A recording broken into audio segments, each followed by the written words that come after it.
Hello, তোমরা সবাই কেমন আছো? আশা করছি তোমরা খুব ভালো আছো আর আমিও খুব ভালো আছি। চলে এসেছি তোমাদের জন্য একটা নতুন ভিডিও নিয়ে। আশা করছি তোমাদের ভিডিওটা খুব ভালো লাগবে। তোমরা শেষ পর্যন্ত দেখতে থাকো। তো প্রথমেই বলে দিই কার্তিক পুজোর তারিখটা বাংলার ৩০শে কার্তিক আর ইংরেজির ১৬ই নভেম্বর শনিবার শ্রী শ্রী কার্তিক পুজো। দেবী দুর্গা এবং দেবাদিদেব মহাদেবের পুত্র কার্তিক হলেন দেব সেনাপতি। অনেকেই বিশ্বাস করেন দেব সেনাপতি কার্তিকের আরাধনায় পুত্র সন্তান লাভ হয়।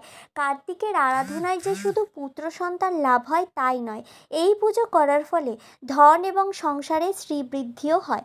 অর্থাৎ সংসারের সদস্য বৃদ্ধির সঙ্গে সঙ্গে ধন সম্পত্তিরও বৃদ্ধি ঘটে। কার্তিক পুজোর ফলে সংসারের বিভিন্ন ক্ষেত্রে বিভিন্ন সফলতা প্রাপ্ত হয়, আয় বৃদ্ধি এবং উন্নতিও হয়। কার্তিকের সঙ্গে বীরত্বের সম্পর্ক থাকার কারণে দেব সেনাপতির আরাধনায় যশ এবং বল দুই লাভ হয়। জ্যোতিষশাস্ত্র মতে কার্তিকের আরাধনা করার ফলে মঙ্গল গ্রহের সুফল প্রাপ্ত হয়।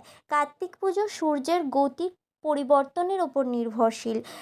সূর্য যখন রাশি পরিবর্তন করে তুলা থেকে বৃশ্চিক রাশিতে যায় সেই দিন অর্থাৎ কার্তিক মাসের শেষ দিন কার্তিক পুজো করা হয়।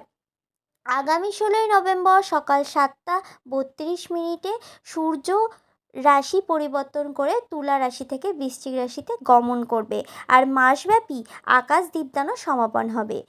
তো আমার ভিডিওটা তোমাদের কেমন লাগলো তোমরা কিন্তু কমেন্ট বক্সে জানিও, আর লাইক কমেন্ট শেয়ার করতে ভুলে যেও না। আর যারা নতুন এসেছো সাবস্ক্রাইব করেই দিও। টাটা বাই বাই, দেখা হচ্ছে পরের ভিডিওয়।